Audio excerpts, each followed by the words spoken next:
हींअर असां मौजूद आहियूं government boys primary school सैफल Khan मरी में, जिते जेको आहे स्कूल जी बिल्डिंग न हुजण जे करे जेको हिते जा जेके आहिनि उस्ताद आहे ऐं या ॻोठाणा आहिनि उन्हनि जेको आहे उताक जा कमरो आहे उहो जेको आहे स्कूल जे हवाले कयो आहे ऐं ॿारनि जी तालीम जेका आहे उताक में हली रही आहे। बिल्डिंग बिल्कुलु आहे ई कोन।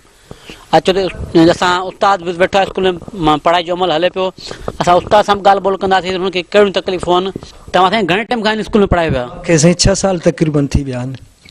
ही उताक जो कमरो आहे या स्कूल जी बिल्डिंग आहे? उताक जो कमरो आहे, पंहिंजो मालिकनि जो आहे।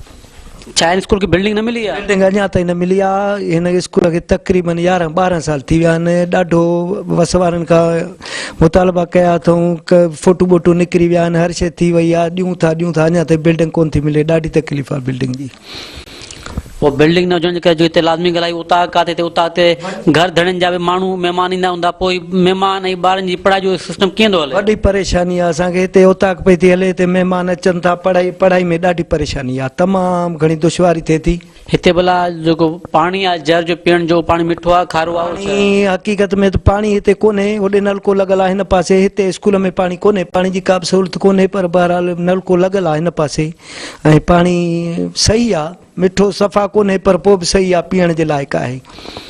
भला हिन बिल्डिंग न आहे, हिन स्कूल में पटे वारो चौकीदार को अपॉइंटमेंट थियल आहे कोन थियल? हिन स्कूल में न को पटे वारो न को चौकीदार, का शइ कोन्हे। सिर्फ़ु मां उस्ताद आहियां हिकिड़ो, ॿियो का शइ न आहे। छो जो स्कूल हक़ीक़त में बिल्डिंग हुजे हा त पोइ त हर शइ मिले हा, पर बिल्डिंग आहे कोन। बिल्डिंग जी त सख़्तु ज़रूरत आहे, बिल्डिंग त मिलणु खपे हिन स्कूल खे। काफ़ी टाइम थियो आहे हिन स्कूल खे। तव्हां घणा ॿार दाख़िल आहिनि? असां वटि मूं वटि 35 ॿार दाख़िल आहिनि।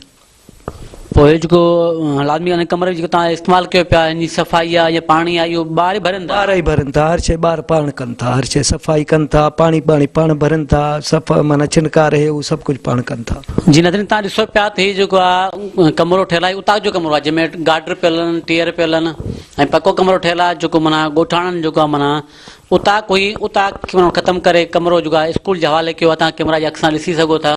असां तव्हां खोड़ा ॿुधायो।